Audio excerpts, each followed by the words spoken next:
it amazes me to see the number of people that I believe in UFOs. I believe in Bigfoot. I believe in interdimensional visitations and portals to other dimensions. How about psychic phenomena? Oh, no, no, hell no. Yeah. That's what something's really off here. And so I'm watching this thing from within the cloud. There were these glowing orange and red and yellow and purple and green and blue orbs about the size of a soccer ball or a basketball that would protrude out from within the cloud, just come out of the surface of the cloud and then go back in it. And then, like the old proverb says, you'll know it's true when it happens to you, when you see it with your own eyes, and especially in daylight up close, with witnesses, that turns the table.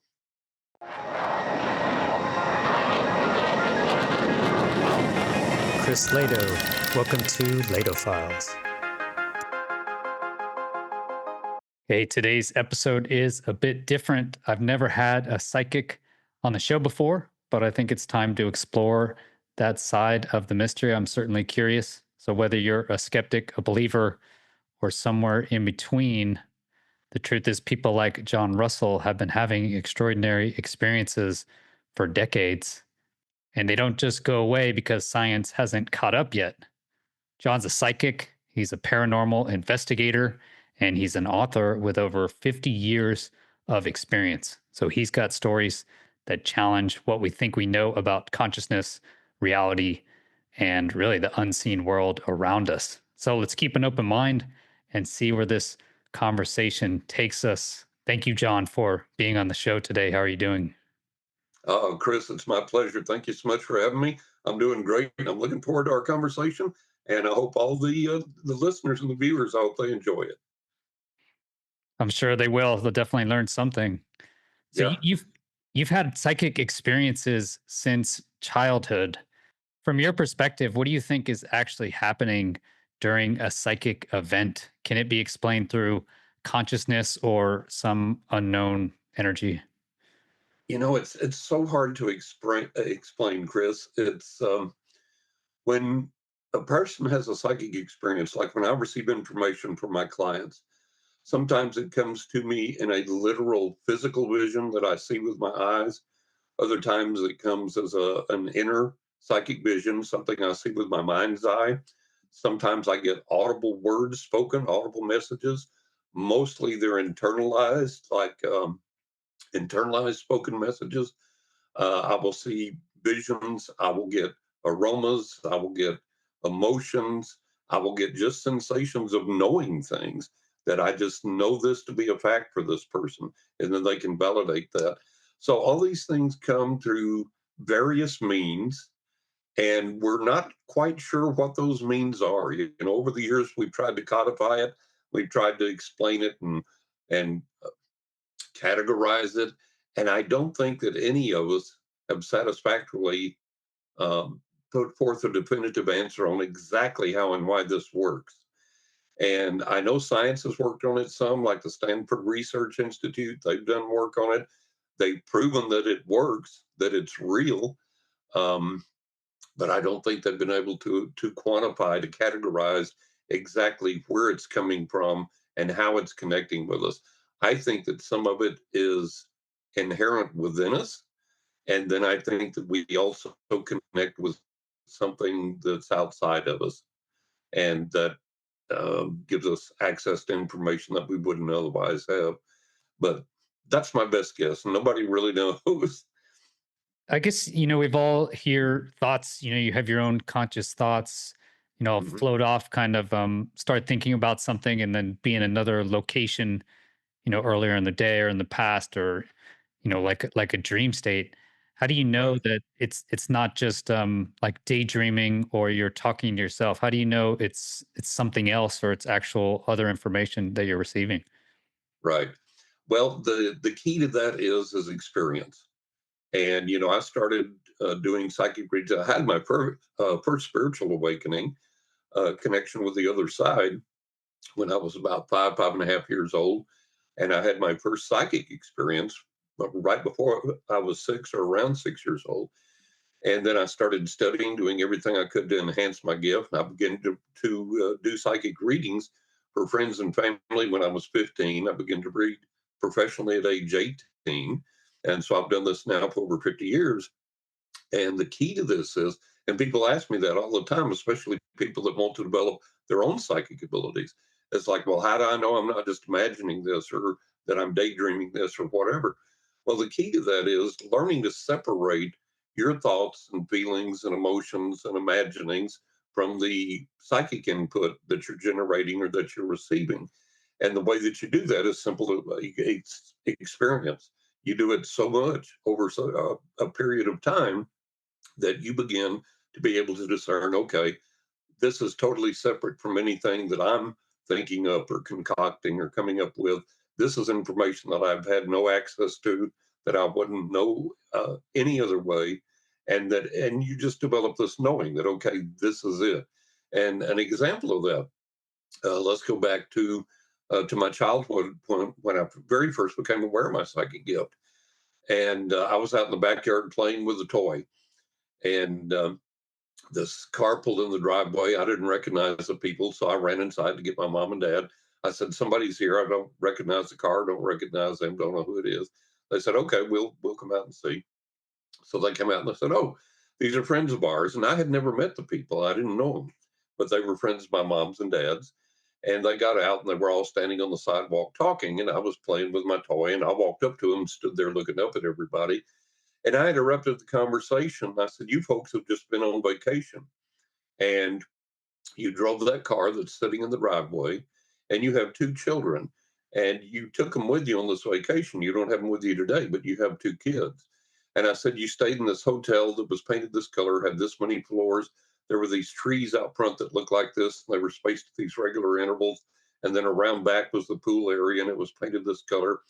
Well, the woman's husband was looking at me and her and my parents like, "What in the world?" And she was looking at me literally bug eyed. Her jaw dropped and she was bug eyed. And she looked at my parents and she went, "How the hell could he possibly know that?" And my parents were like, "Oh, kids and their imaginations." And she goes, "No, no, no. This isn't kids and their imaginations. How the hell could he possibly know that?"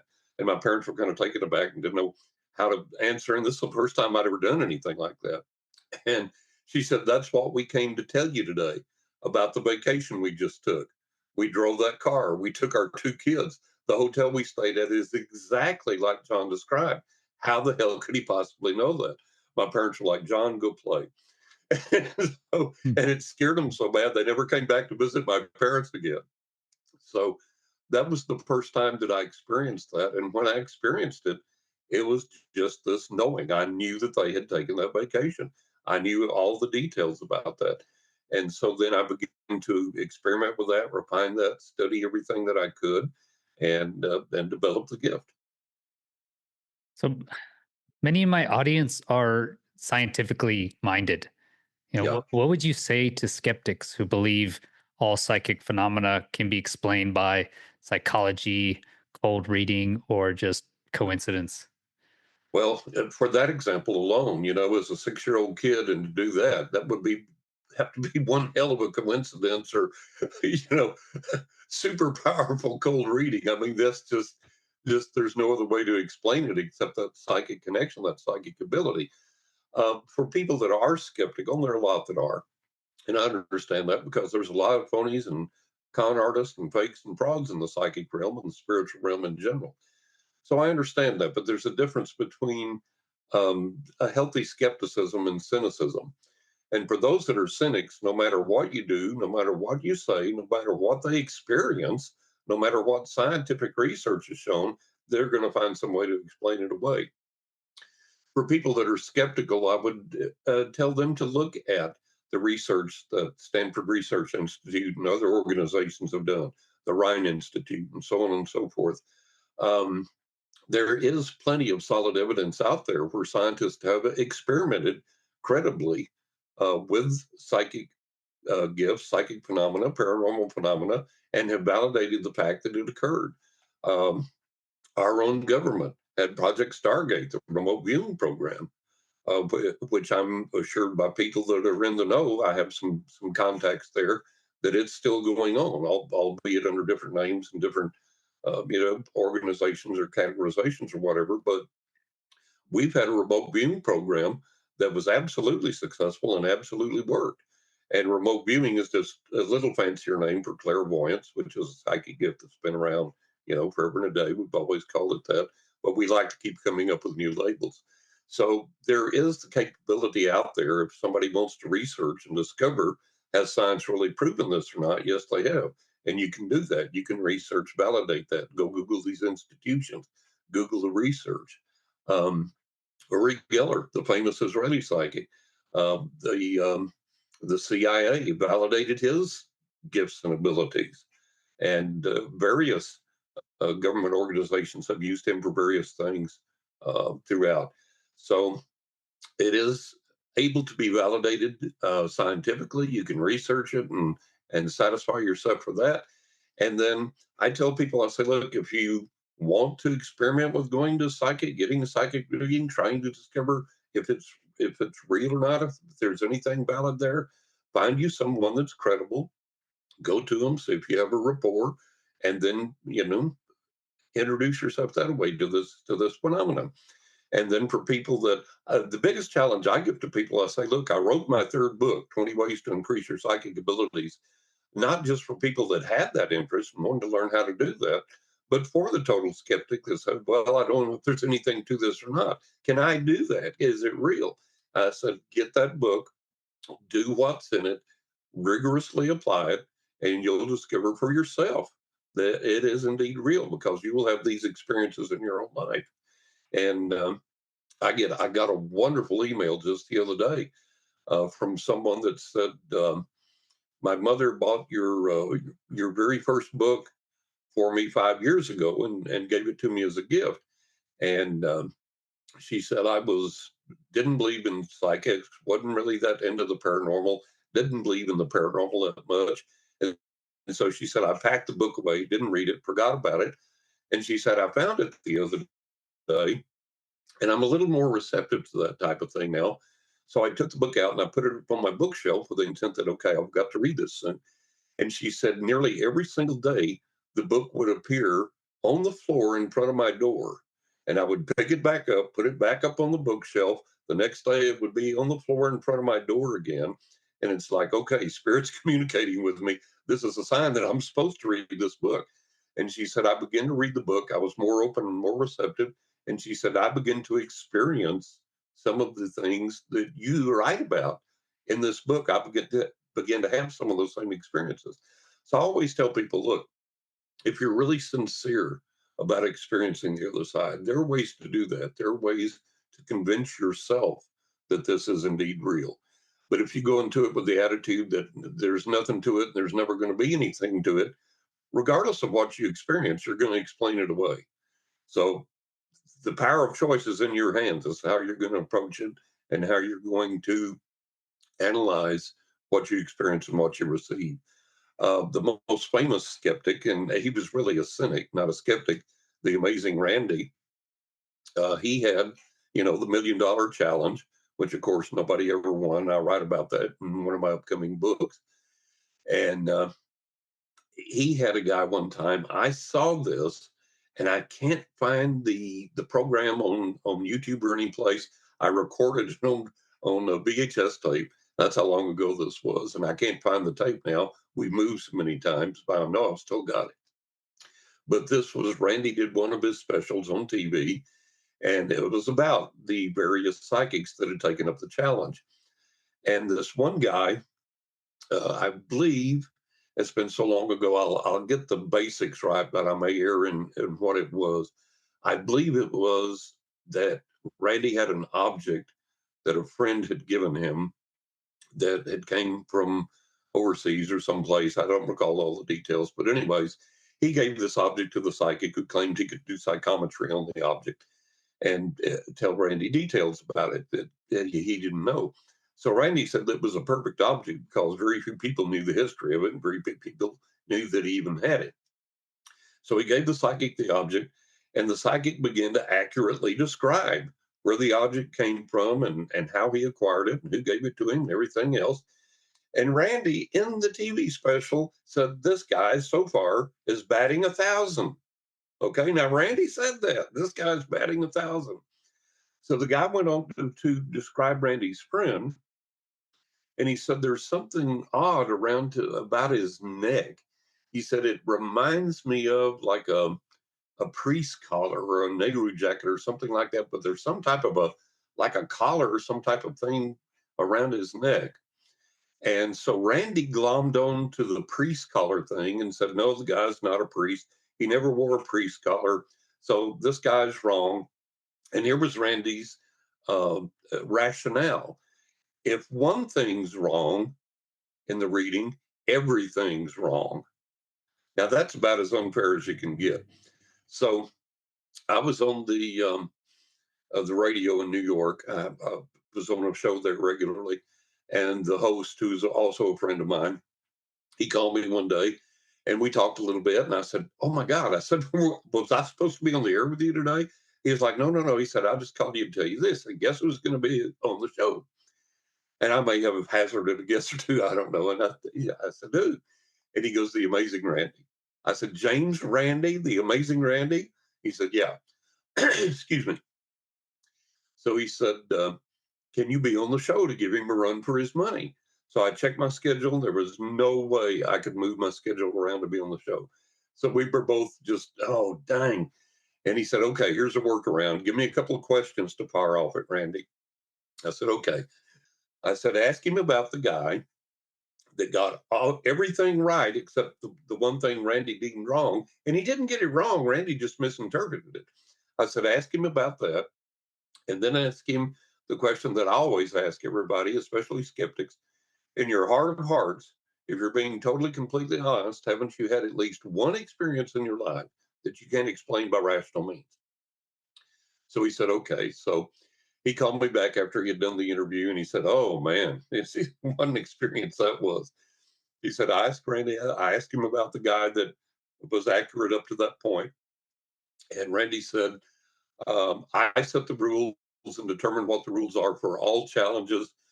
And one of the things I submit is that if one thing's wrong, everything's wrong. And so my friend asked him, the host asked, he said, so a guy could get 8 things right out of 10, and if he misses 2, it's all wrong. And Randy said, yes.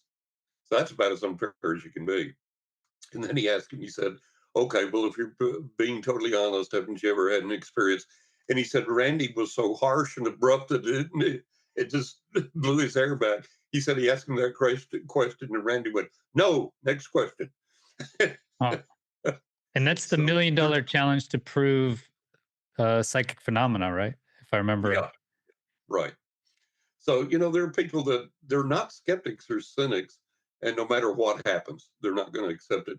And if had have been Randy and the psychic was able to tell me 7 things out of 10 that were correct about this object that he was holding, I would have been so intrigued. I would have been like, oh my God, there's something real here. We've got to investigate. But there's a lot of cynics out there.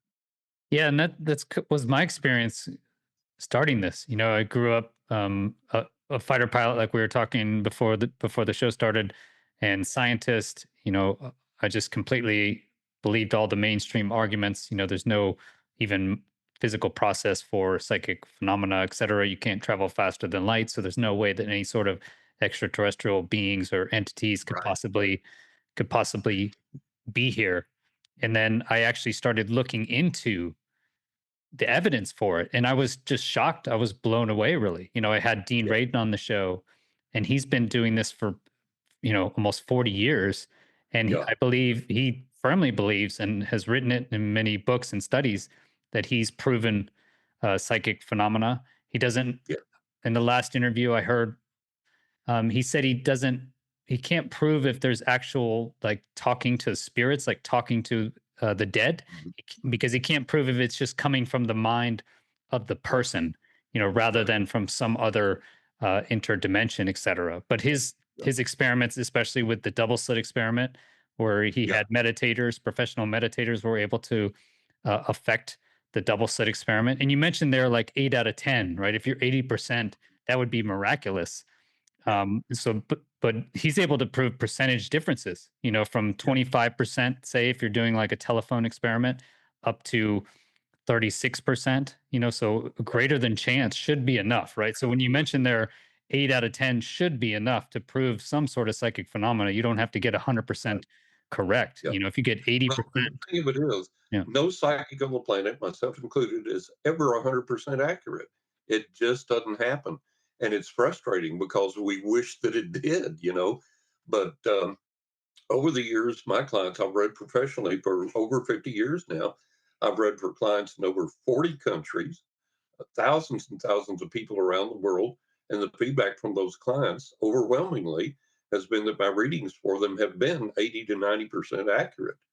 And while that sounds astonishing, and it is, um, that means out of every 10, I get at least one or two wrong. And a lot of big things can fall through those cracks. Mm. Now, fortunately, with my clients, for the most part, the other side has always showed me for them with accuracy the most important things that they need. So that's a great thing. But yeah, nobody's 100% accurate. That's one of the things the skeptics always seem to want. Excuse me, is they want 100% accuracy. They want a definitive answer for some complex, convoluted, difficult thing in their lives that really most of the time you don't need a psychic for that type of thing, anyways. They have frivolous requests. What color am I thinking of right now? If somebody asks me that, I always say four.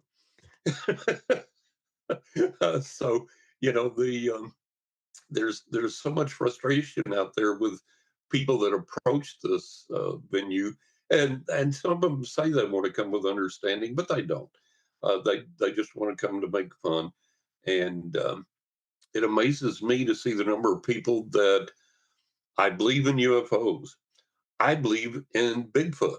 I believe in interdimensional visitations and portals to other dimensions. How about psychic phenomena? Oh, no, no, hell no. Yeah. That's fake.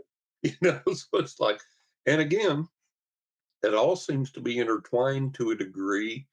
And when we talk about my first major UFO experience, there was definite psychic and paranormal phenomena associated with that. So it's all, and I hate to see people throw the baby out with the bathwater. If you're going to believe, open yourself to be receptive to the variety of experience that comes with the paranormal realm and with UFO experiences and investigations. You don't have to be gullible. You don't have to be so open minded that you drink the Kool Aid, but you have to be open minded enough to say, okay, maybe, what if? And then if you're afraid of being taken in by a phony or a fraud or a con artist, um, there's plenty of ways to circumvent that. There's plenty of ways to get around that. And, if somebody tells you, for example, yeah, we can do a seance, but once we start, the room has to be pitch black and you can't turn on any lights. You can't get up and leave to go to the bathroom. You can't open the door. Everybody has to sit in place until it's over. That's BS. I can sit here in broad daylight and hold a seance and get results. The reason that they put those conditions on you is so they can put on their night vision goggles and move around in the dark, producing manifestations that you'll feel. So there's ways to circumvent all these things and to find out if somebody is doing a genuine experiment or not. So before we get to your UFO experiences, Yeah, I'm really interested in that. You mentioned a few times that you're getting information from the other side. You said, you know, yeah. uh, have you? I guess where do you think this information is coming from? Do you notice patterns? Is there like certain locations or times where it happens, or is it all the time? Where is the information coming from? Yeah, no, it's all the time, Hmm. and I think that I know that we are all surrounded all the time by departed loved ones, guardian angels, spirit guides, various entities and intelligences that we don't exactly know who or what they are. Um, so they transmit information to us. They give information to us. Our deceased loved ones communicate with us. We get information from just kind of vague energy sources, higher sources that have more, they can see farther down the road than we can. I have a retinue of beings that have been with me since I was a kid, and I just affectionately refer to them as the guys. My guys on the other side, and they provide me with information. And then, like when I give a client a reading, I get information from them, from their spirit guides, from their loved ones. Their loved ones will come through to me and give me information for them. Um, I remember I had one of the radio shows I was doing. I've done radio for 19, 20 years now. And one of the radio shows I was doing, they had a new DJ come on board, and she was kind of like, I don't know if I believe in psychics or not. And so they had me on the show for a number of years, and they knew the veracity of my gift. And she said, "Well, have you got anything for me?" And I said, "Yeah, give me a minute, and I'll focus in," because we had live callers coming in. And I said, "When we get a break, I'll tell you something." So I said, "Okay, I've got something for you." I said, "I see your grandmother on your mother's side. She's on the other side. She's deceased." And I said, "In your bedroom, you've got like a little altar set up, if you will, like on a chest of drawers or something. And you've got a picture of your grandmother there.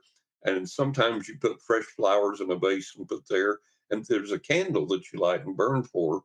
And I don't recall the scent now, but at the time I said, "And this candle has this scent." And she said, "Oh my God, how do you know that?" Because she had this altar set up in her bedroom to her grandmother with a picture there. She would put the flowers, she would light the candles, say a prayer.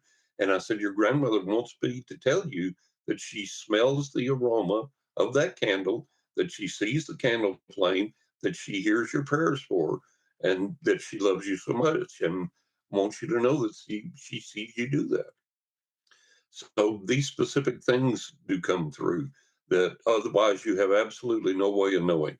And it's a beautiful thing. It's a beautiful gift to be able to help people, to reassure people that our consciousness survives, that our life goes on the other side, and to give people helpful information that helps them in their business life and their personal life and so on and so forth. Wow, that's amazing. I mean, it kind of terrifies me actually to have, I don't know. How does Well, it work?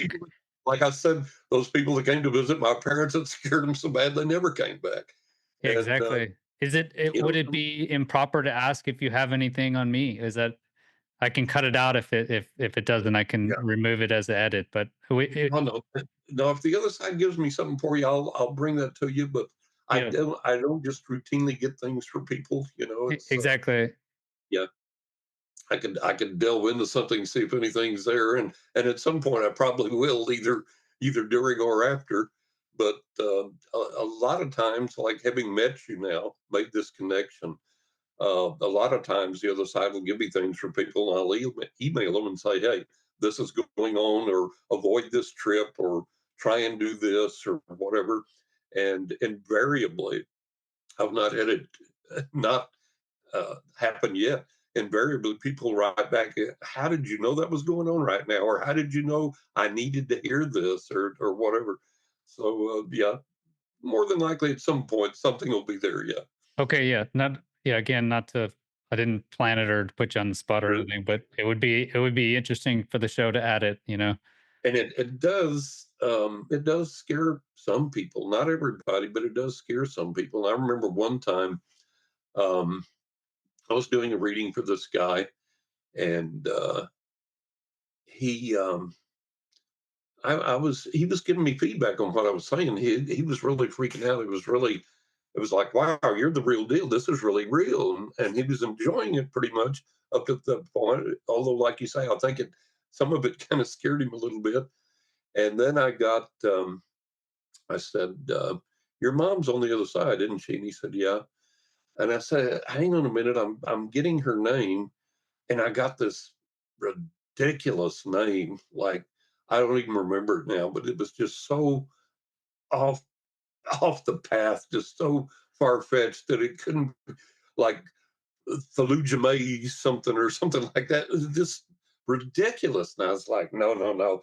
this can't be his mom's name. And she was telling me, that's my name. Tell him my name. I was like, this can't be right. And so I told this guy, I said, okay, your mom's here and she's giving me her name. But I said, this can't be right, but here it is. So I said the name is as far fetched as it was. And absolute, total, complete silence. And I sat there for a little bit and I said, hello. Absolute, total, complete silence. So I thought the phone had gone dead. I thought I'd lost him or something. So I was about to hang up and call him back. And he said, real softly, he goes, I'm here. I said, what's the matter? I said, did I lose you? He said, no. He said, that's my mom's name. And it was that freaked me out. It was like, because the name was just so odd, it was just so bizarre and so surreal. So he never called again. He never called for another reading. So some people it does Mm. freak out. Some people it does kind of creep out. But yeah, I've had other clients that have been with me for decades. So Well, so how do you think this relates? Do you think the UAPs that people are seeing in the sky, or that the encounters that they have, let's say the abduction encounters, or like Gary Nolan said, where he has the beings in his bedroom as a right, child, do you think right. that is related to this? That these are these entities? I don't think I think there's a psychic component or a paranormal component to some of these encounters, but I don't attribute my psychic gift to the extraterrestrials. I think it's something that's inherent to this planet and to the energy and the people that are apart from them. And interestingly enough, I've been trying to tune in on that a little bit more lately. And interestingly enough, a lot of the nature spirits and other beings here on this planet have expressed to me that they have a little bit of displeasure or distress at the UFO activities and the beings' activities here on this planet. Not all the time and not universally, but they're these spirits are a little bit aggravated by what's going on with the UFOs. Okay, I haven't heard that before. You know, usually you hear that the ETs are here passing a message that we're destroying the planet or we're causing some issue. I haven't heard before that they're causing a environmental issue.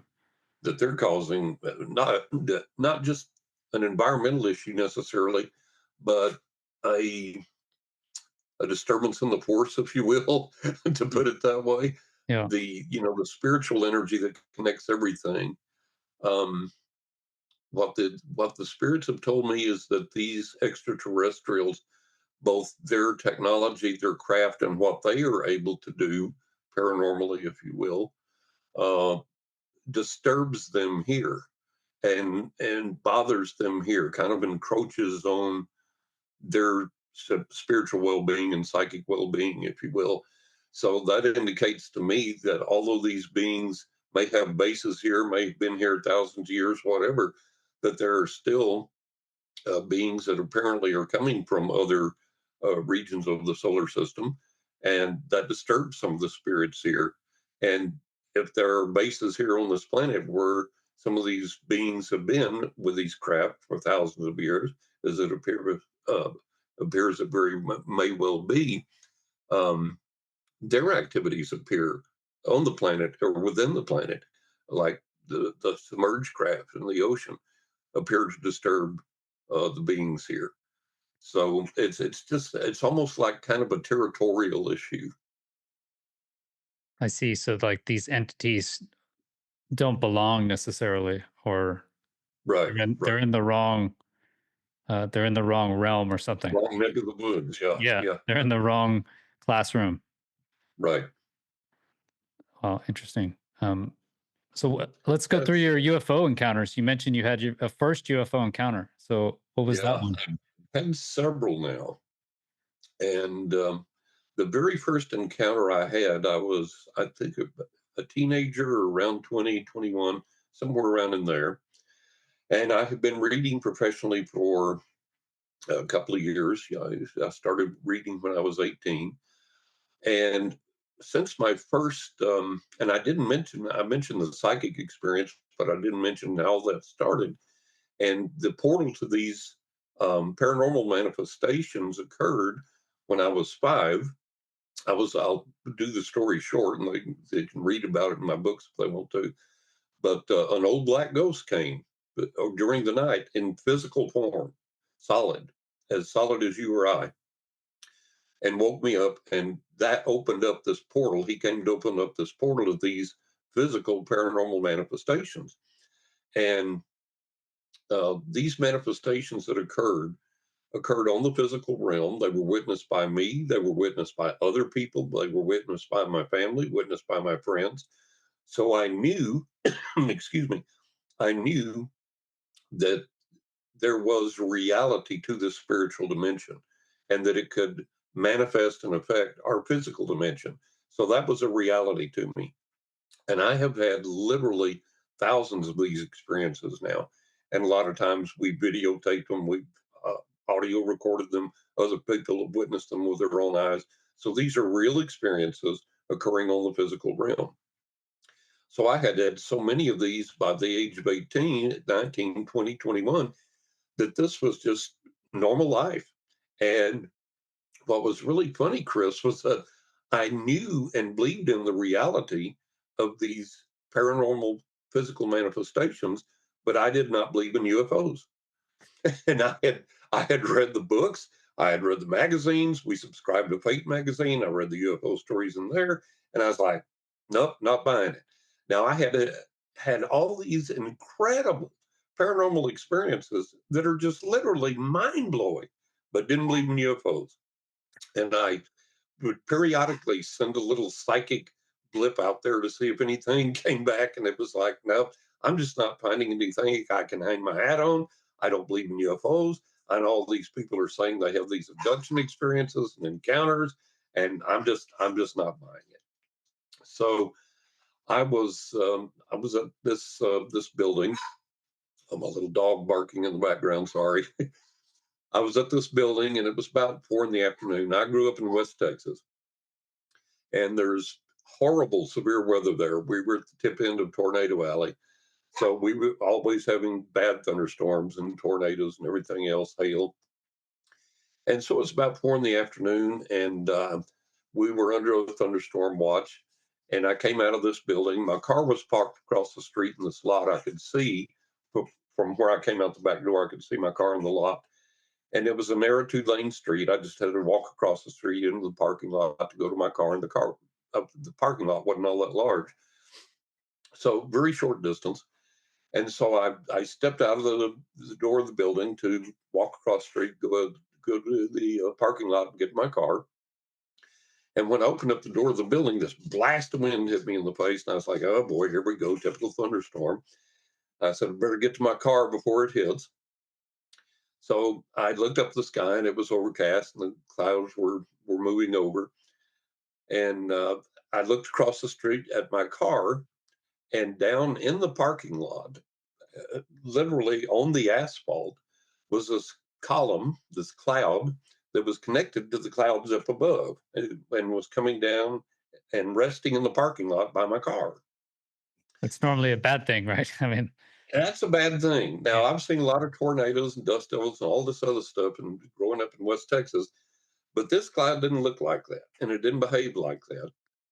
And as I looked at this cloud, and it was about, oh, I don't know, 3, 4, 5 feet in diameter, and it was a column. And as I looked at this cloud, it was slowly rotating, slowly spinning, but there was debris in the parking lot at the foot of the cloud, at the base of the cloud, like paper cups and bits of paper and stuff that should have been swirling, moving around, being blown because this cloud's rotating, and the debris is perfectly still. It didn't move at all. I said, well, this is crazy.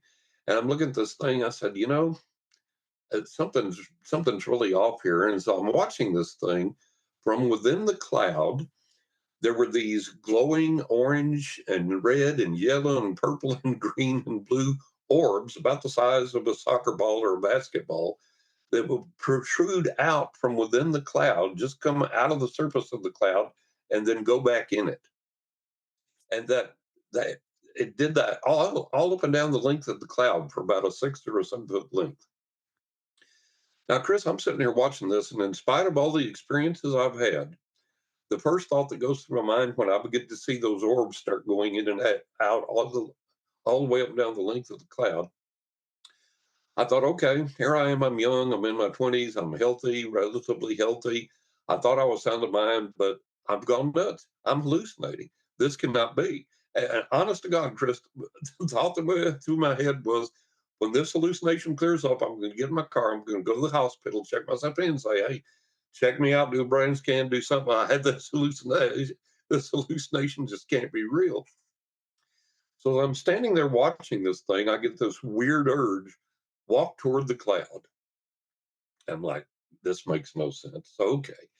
So I start walking toward the cloud and it starts moving in the parking lot toward me. I stop and it stops. I back up and it backs up. So I do it again. I walk toward it. It moves toward me. I stop. It stops. I back up. It backs up. And I'm standing there shaking my head and I'm back up by the door of the building. And the door opens. This buddy of mine comes out, whacks me in the back with the door. And he goes, oh, sorry. He said, what are you doing standing so close to the door anyways? And he looks up the sky and he goes, oh boy, looks like we're in for it, huh? And he looks down the parking lot and he sees it. So thank God, I know I'm not crazy and I know I'm not hallucinating. And he goes, what in the hell is that? I said, watch this, watch this. And I walk toward the cloud and it moves toward me. I stop and it stops. I back up and it backs up. I said, isn't that the weirdest thing you've ever seen? He looks at me like I'm the weirdest thing he's ever seen. He goes, bye. And he's out of there. It scares him to death. His car's parked the other way off down the alley and he runs. He's out of there. So I'm like, oh, this is wonderful. I'm left alone with this thing now. I know it's real. It's interacting with me. It's obviously not a tornado or a dust devil or anything, because these orbs glowing in and out of this thing. What in God's name? So I'm standing there trying to figure out what to do. And about this time, the cloud lifts back up into the clouds above. All the clouds start rushing over. I run to my car and get in. It's like, what in the world was that? So I get out on the streets, get out of the parking lot, start getting out on the streets. And I know this town like the back of my hand still to this day. I knew every inch of this town, forward, backward, inside, and out. There wasn't any section of town you could get me lost in. And that's relevant because I had to rely on that, what occurred next, to figure out where I was on the street. So I get in the car, get out on the main street there, and it starts to rain. Now in West Texas, it can rain really, really hard. I mean, I've seen it in 20 minutes time. I've seen it flood the yards, flood the streets, everything else. So the rain can really come down. Yep. But this is like nothing I have ever seen before, nothing like I have ever experienced in my entire life living there. The rain starts coming down so hard that I turn my windshield wipers on high. I turn my car's headlights on. The windshield wipers are doing absolutely nothing. And visibility, now picture this, you're sitting in your car, behind the wheel of your car, and you can see maybe a foot beyond the hood of your car.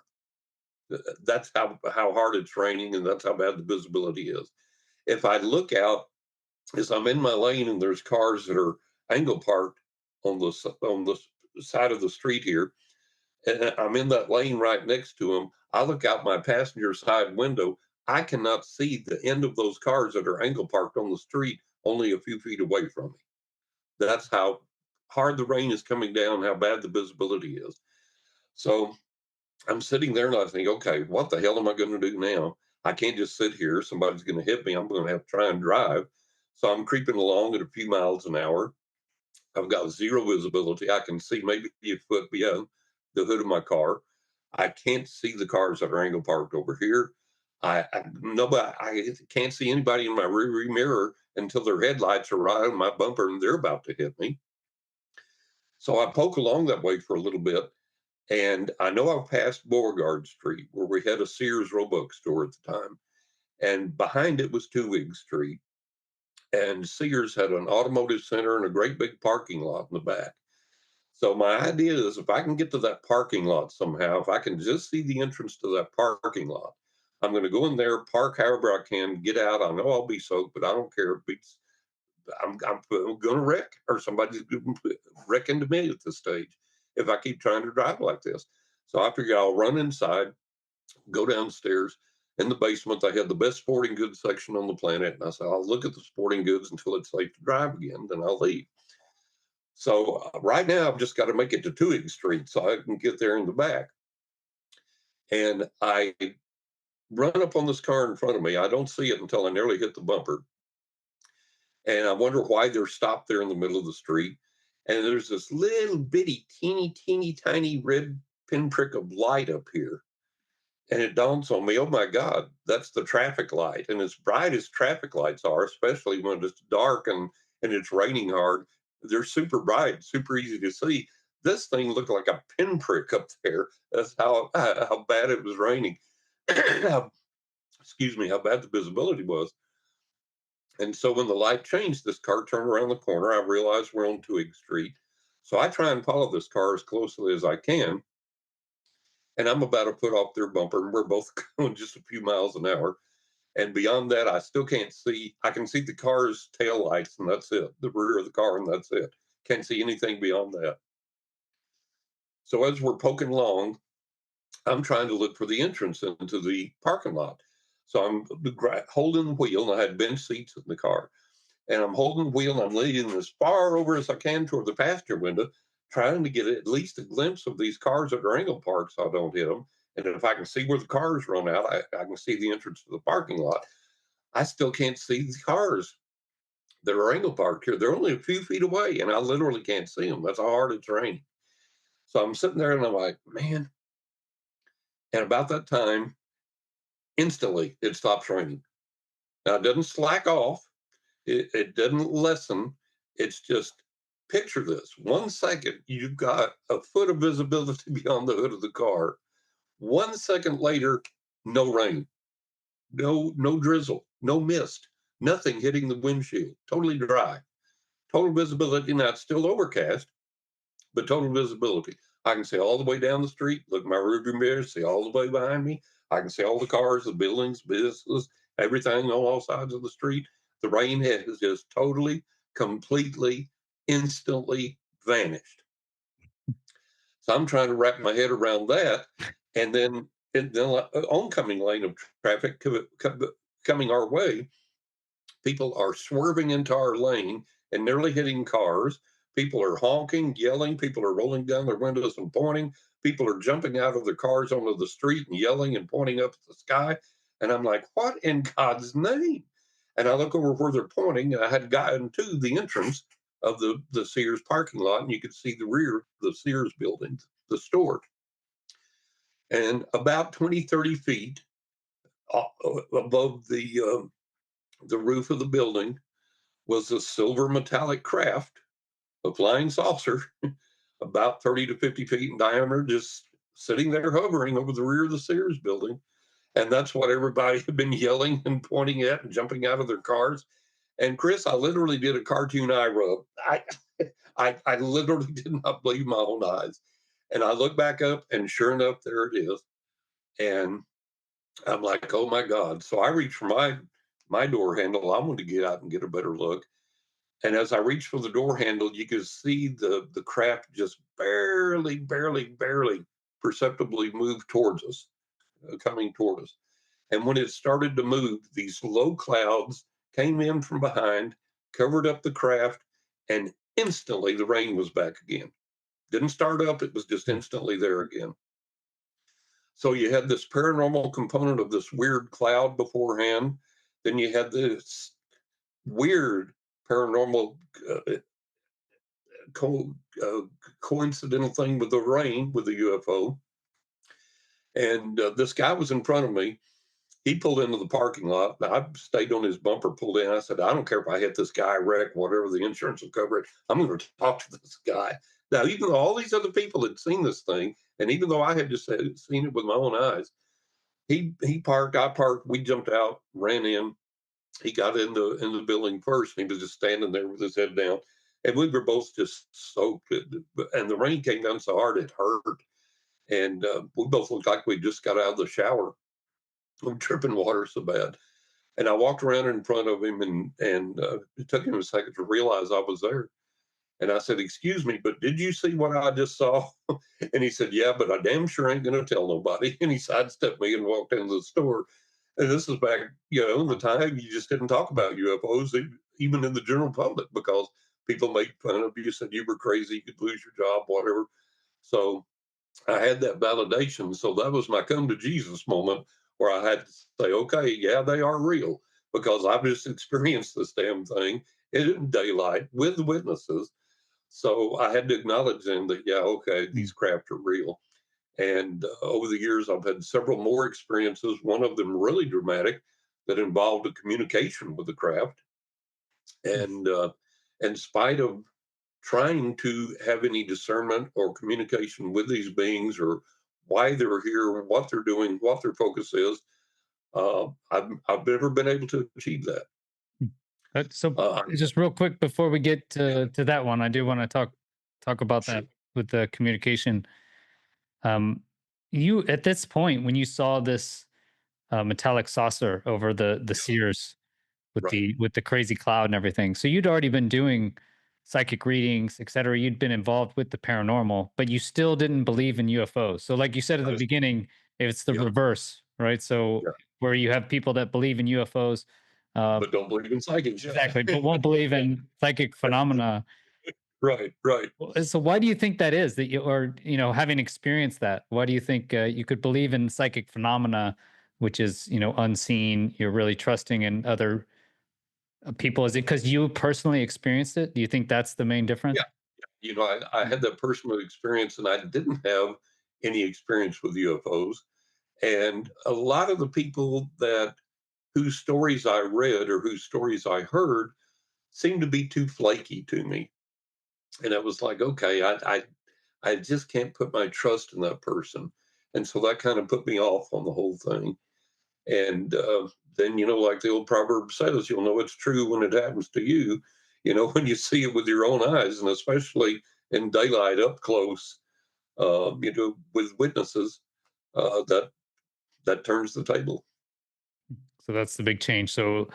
personal experience really seems like changes your viewpoint completely. That's what it sounds like. Yeah, it does. And, there's so many people that, going back to people that don't believe in psychics and psychic phenomena, um, they will have sometimes experiences begin to occur in their lives, or they will meet a person like me that gives them a genuine reading. It tells them things that they that couldn't know by any other means, that I couldn't know by any other means, but accurate predictions for them that come true. And so that then begins to change their lives, change their input. And then I've had people call me for readings that the first words out of their mouth, and this has occurred several times, were, "John, you're my last hope before I check myself into the loony bin." And I'm like, "Why?"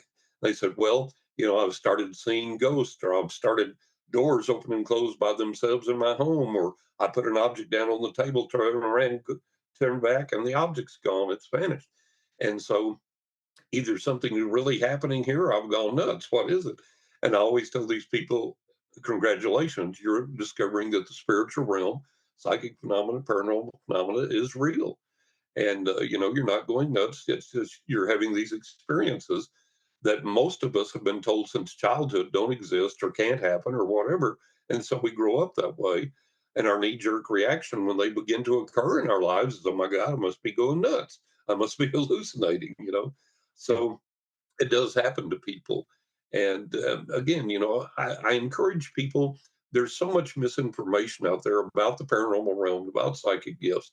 And you've got, the demon hunters and there's a demon behind every bush and you're going to get an attachment. Don't use a Ouija board. You're going to open a portal to hell. Don't do this and don't do that. And this is dangerous and that's dangerous. And that's not the case. Mm. What you see on TV with the so-called ghost hunters and stuff, that it is the furthest thing from the truth of what it's really like to interact with the spiritual realm, to have a psychic gift. That's not representational of reality at all. And so my uh, thrust, my goal, my entire life of doing these readings and lecturing and talking to people, doing these interviews, is to try and get them to understand that there is a reality to this phenomena, but it's not dangerous, and there's not a demon behind every bush waiting to get you. and you're not going to do something that you can't undo, that there are spiritual connections you can make that will bless your life, that may save your life, that will help you in life and help you to achieve goals and help you to have greater spiritual connection understanding. Um, in my life, my guardian angels have literally physically intervened and saved my life many times. So this is something I try and get people to understand. There's a positive side to this. And yes, there's frauds and phonies and con artists out there, but there are in all fields. And don't let that deter you from investigating the truth, finding out the truth for yourself. You have to be careful doing that, obviously, so you don't get taken advantage of. But you can discover that the truth is out there, that it is real. You mentioned earlier that you had at least one spiritual awakening. Can you talk about how that relates and what that experience was like? Yeah, that occurred. That was the old black ghost, and he appeared when I was about 5 years old. I was in bed, sound asleep, and my parents. I slept with my bedroom door open. And there was a hallway and a restroom, and then off that hallway, the dining room.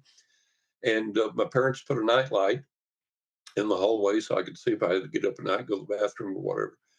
So the hallway was well lit, and the doorway into the dining room was well lit by the night light.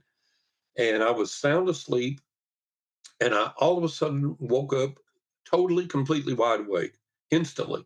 No drowsiness, no grogginess, just absolutely, totally wide awake. And I thought, well, that's an odd sensation. What in the world causes that? I thought, well, maybe there was noise outside that woke me up or something. And I laid there and listened, didn't hear anything. And this was, I guess, 2 in the morning, somewhere around in there. It's pitch black outside.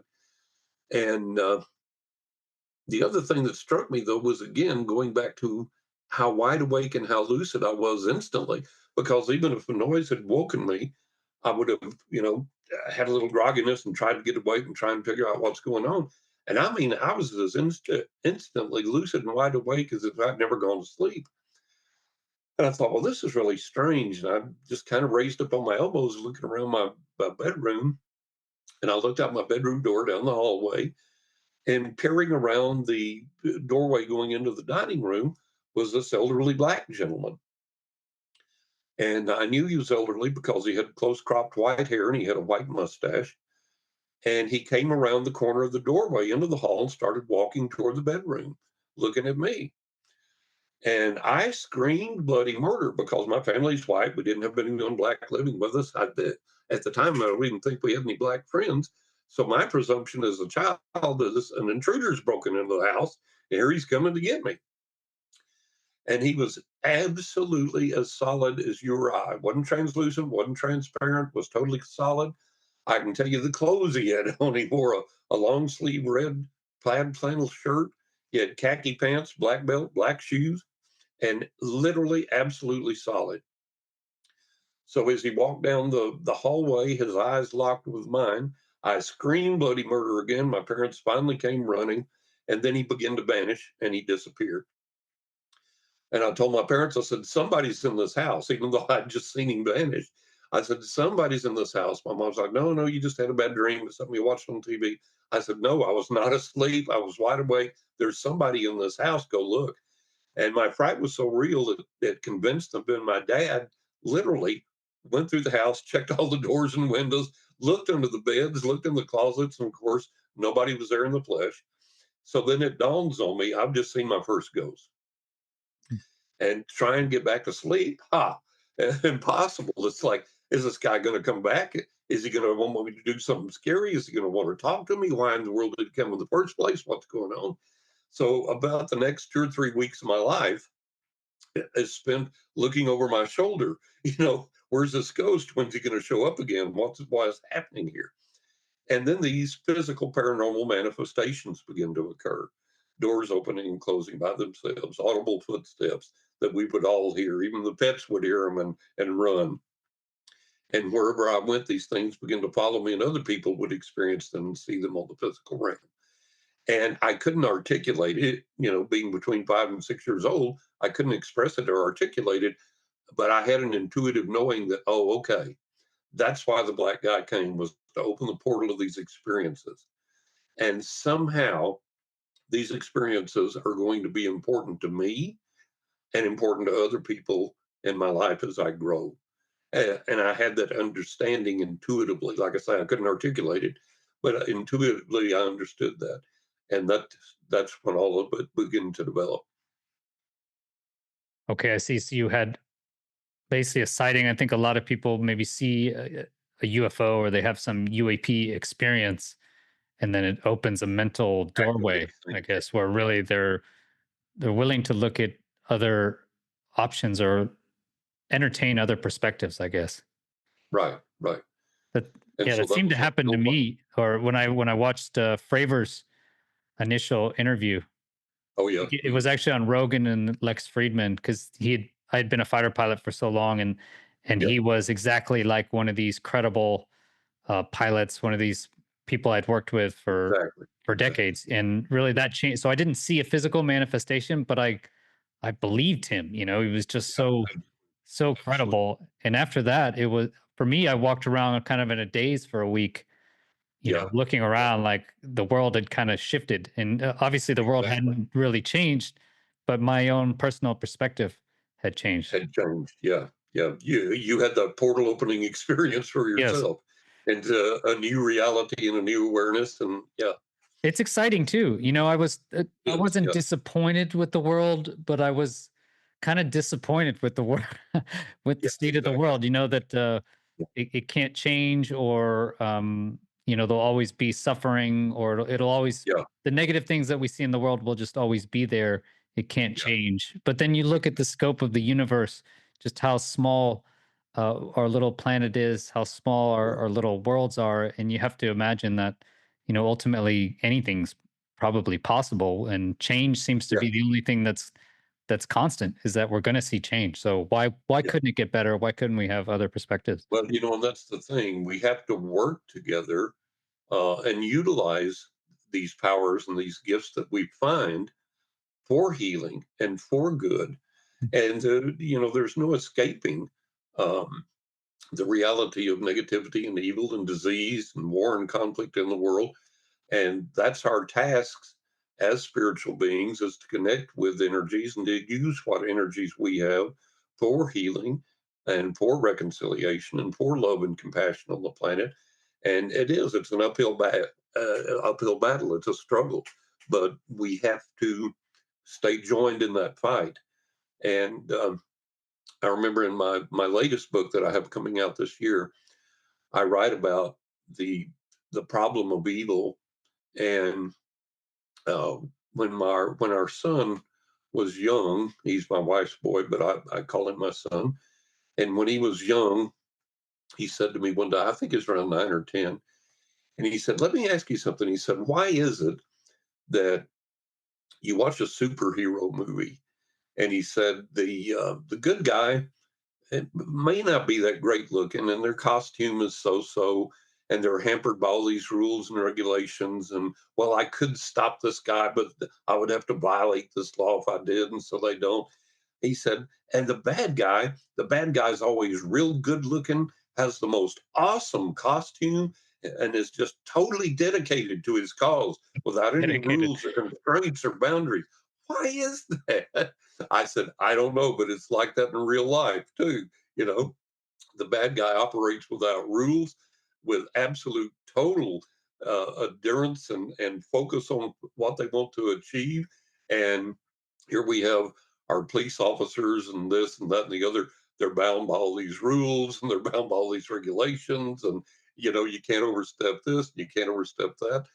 And so I asked the other side, I said, why is the light so weak in this world and why is the darkness so strong?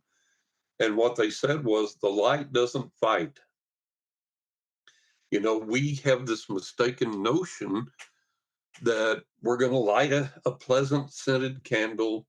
We're going to put on some beautiful music, maybe some Enya in the background, and we're going to take a deep breath and close our eyes, and we're going to attune to the light, and everything's going to be okay. Makes you feel good, but it doesn't do anything to stop the evil in the world.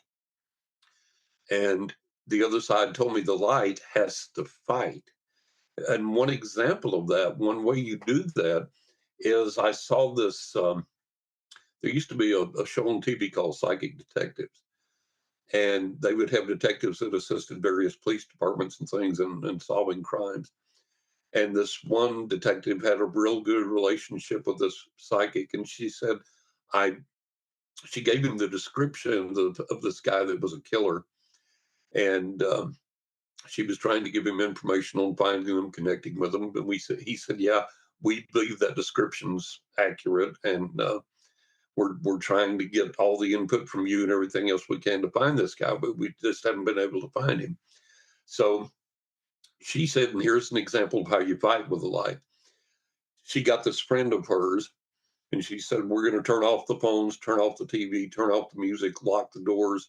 We're not going to do anything except get up and go to the bathroom if we have to. We're not going to eat. We're not going to snack. We're going to sit here. We're going to join our psychic energy together. And the universe knows where this guy is hiding. And we're going to project this energy to this guy and into this guy's mind, into his soul, into his spirit, into his body. And we're going to sit here for the entire night and project this message to him that you've done wrong. You know you've done wrong. You have to surrender. You have to go to the police station, give yourself up. You're going to be tormented with negative energy. You're going to be tormented with indigestion. You won't be able to eat or sleep. You're not going to be able to have any satisfaction in life till you go and turn yourself in. And we're going to send this energy to this guy all night. So they did. They stayed up the entire night, and that's all they did, send the energy to that guy. In the morning, they were absolutely exhausted. And later that morning, she got a call from the detective. He says, you're not going to believe this. He said, this guy that you described just walked in and surrendered and gave himself up and confessed to the crime. And when we asked him what, impelled him to do that, he said, man, I don't know. Something just came on me last night. This weird energy came on me. And he said, I couldn't sleep and I was agitated. And it was just like everything in my life was going wrong. And I just knew I had to come in and confess. So it does work, but it is a struggle. It is a fight. It isn't lighting the candle and lighting the incense and listening to Indian, connecting with the light and feeling good. That isn't fighting evil. That's an example of what it takes to fight evil. And then I go on to give some more examples of how to do that in my latest book, which will come out later this year. But that's what we have to do. It is a fight. It is a struggle against darkness. You mentioned your communication, or that's basically an example of alleged communication, right? The psychic communication, where you can send. In this case, would be Right. thoughts of torment. I guess Right. that is, if that's a good thing. Like, what if they got the wrong guy? Hopefully, no, I'm just kidding. But Yeah. hopefully they got hopefully they got the right guy. Yeah. They got the right guy. Yeah. But you're talking there about, psychic communication, and all Yeah. of the UAP encounters, all of the cases is the aliens communicate telepathically, right? None of them, Right. or they can speak, but pretty much all the cases I've heard of that Pretty I've much. interviewed on this channel, et cetera, is through telepathic Yeah. communication. So, can you describe your encounter where you said there was communication with the Yeah. UAP? Um, I saw this large orange orb. It was translucent and it was floating slowly through the sky, real near me. And as it got near, I said, son of a gun, that's a UFO. I was outside. I've been an outdoorsman all my life. Love to sit outside at night and look at the stars. So I was out in the courtyard. It was nighttime. And I was just looking at the sky, watching the sky. And here come this thing. And as it got close, like I said, it was like, oh my God, this is a UFO. And as it's going along in front of me, I stood up out of my chair and I said psychically and aloud, if you can hear me, stop and reverse course slightly. And this damn thing stopped and reversed course slightly in the sky. And I was just gobsmacked because that was the first telepathic contact I had ever had with one of these craft. And then from where it was, it in less than a second's time, it shot up in the sky to where like the 747s and things are flying, 727s are flying over at night, the night sky. It was instantly at that height. And it hovered around there a little bit. And then in less than a second's time, it shot up into the stars. And it hovered around there for a little bit. You could still see it, and then it shot off into the universe. But no smoke, no flame, no sounds, no sonic boom, nothing, just, and literally in less than a second's time, it's like here, and then now it's up in space, just bam, that quick. And to see that, I think shocked me more than my first UFO sighting, to realize that these things and whoever pilots them or whatever intelligences there are behind them not only can receive that telepathic communication and interact with you, that was shocking. But then to completely, mind blowingly break all the known laws of science and physics with those flight characteristics, I was just gobsmacked. I just stood there with my mouth open, and it's something that to this day has created this huge lasting impression on me. So, what do you think if mainstream science began to seriously consider psychic phenomena? Where should they start? What questions should they be asking? Well, the answer is right there. You start with vetted psychics and mediums, people that are in the paranormal that are doing this on a daily basis. And you don't design tests to fail them. You design tests to say, what is this and what can we do with it? How can we increase it? How can we apply it? How can we make it better? And, scientists have to get over their skepticism. Psychics have to get over their uh, reluctance to work with scientists because psychics have been made fun of so much, castigated so much, and so on and so forth. So there has to be that marriage coming together. And it's there, but we have to be open and willing and receptive to designing more effective means of measuring it, capturing it, so on and so forth. Like, for example, EVP, electronic voice phenomenon, where you get voices from spirits, you get voices from the dead. And I've recorded that successfully, and several other people have as well. And in one interview I was on one night, one of the hosts was a professional musician, and he did all of his own work on his computer uh, with his songs and everything. And he told me we were discussing EVP, and I said, we don't know the frequency that these voices come on. We know they come through static. We know they're not audible when we're recording, but in the background noise, the ambient noise, the static, those voices use that somehow to come through. But what frequency is that? And he said, I know. He said, I can put any piece of music or speech or any noise or any sound into my software. Excuse me. And he said, I can control it, I can manipulate it, I can do anything I want to with it. I can see what frequency it's at, what frequency it emits, what frequency it's on. But he said, I can put EVP in there and I cannot find the frequency of their own. He said, I can hear them, but I cannot find that frequency. And we both agreed that when we find that frequency, we're going to hold real time two-way communication, two-way conversations with the other side. And so this is where science needs to begin to look, is in designing protocols and designing equipment and improving equipment, you need to ask the psychic, hey, do you have any input on this? Do your guides, do your spirits tell you anything that will make this communication more successful? And then there's got to be a two-way give and take there, But the scientist asks the psychic, hey, can you do this? Can you project this? Can you try that? So instead of going in with our minds made up, and like you say earlier, talking about science, science has all the answers already. Well, no, we don't, because these craft Hmm. are, blowing away everything we know about physics and science. And science is periodically changing. We had this wrong, and so on and so forth. Stanton Friedman, the late Stanton Friedman, wrote a book called "Science Got It Wrong," and he was a nuclear physicist.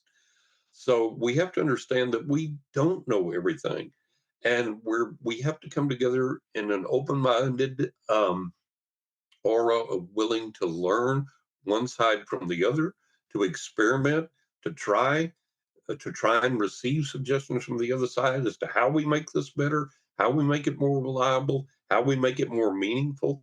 And that's where we start. And it's difficult to get people to do that. You have egos, You have people come in. It's hard to find scientists that don't have their mind already made up, that are willing to experiment and willing to listen to a psychic and say, okay, let's try this, let's try that. So it's difficult. So you It's not impossible, but it's difficult. so you've been involved with this difficult topic really for over 50 years, heavily My entire, stigmatized. yeah, It's entire life. Yeah, your entire life, yeah, since you were 5 years old, and yeah. it's still stigmatized to this day. It's still a It's still stigmatized topic. stigmatized. Yeah, yeah, Yeah, it even my absolutely is.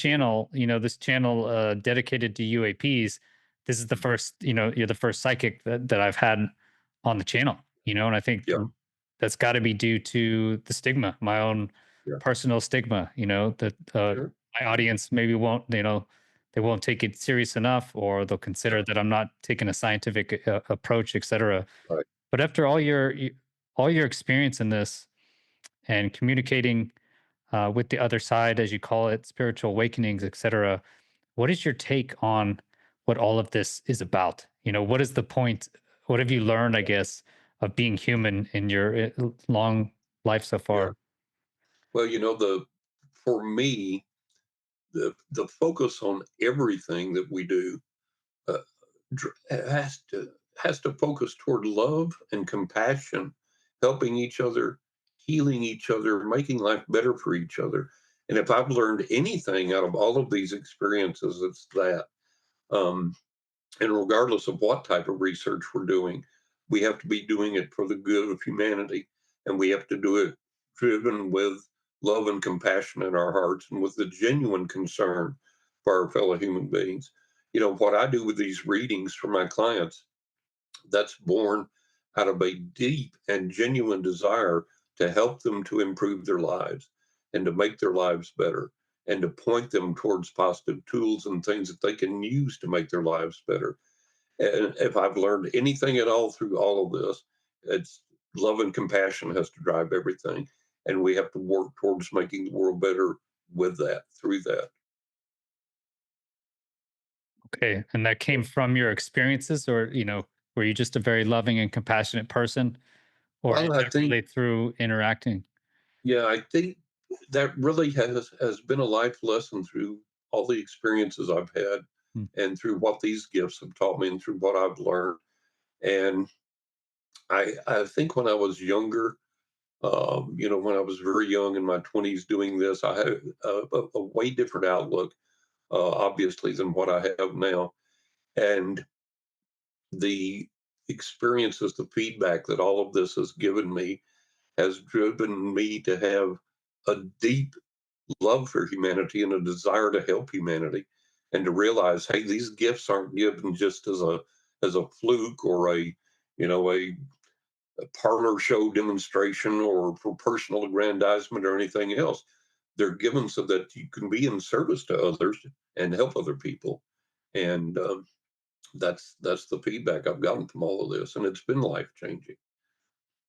Okay, well, thank you so much, John, for being on the show. People Oh, it's can been great. Thank you. Yeah, they can find your most popular book, Writing with Ghosts, Angels, and the Spirits of the Dead, but you have many others. What's your upcoming book that they can check out? The upcoming book is going to be The Cansack Ghost. That comes out summer this year.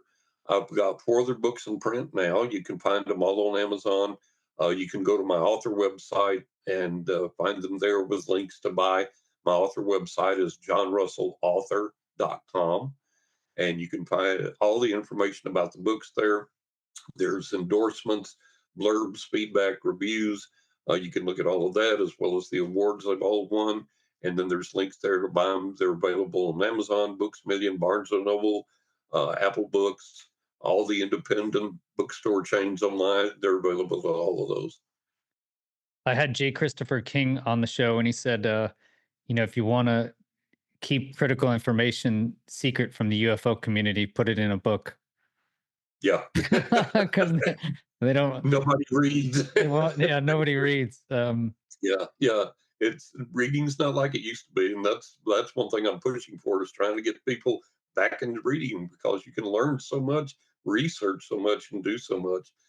So I hope people will do that and take that to heart. But yeah, and for all those as an adjunct to what you just said, you know, people say, well, if it really is true that these craft are coming from other dimensions or from other planets, and there are these extraterrestrial beings, the government couldn't keep that secret this long. Oh, yeah, they can. How long did we keep the atomic bomb secret? There was a whole city of people that nobody knew existed. Nobody knew what they were working on. We kept that a secret. The government can keep secrets, absolutely. So people need to know that and understand that. And I'm hoping that we're getting close to government disclosure.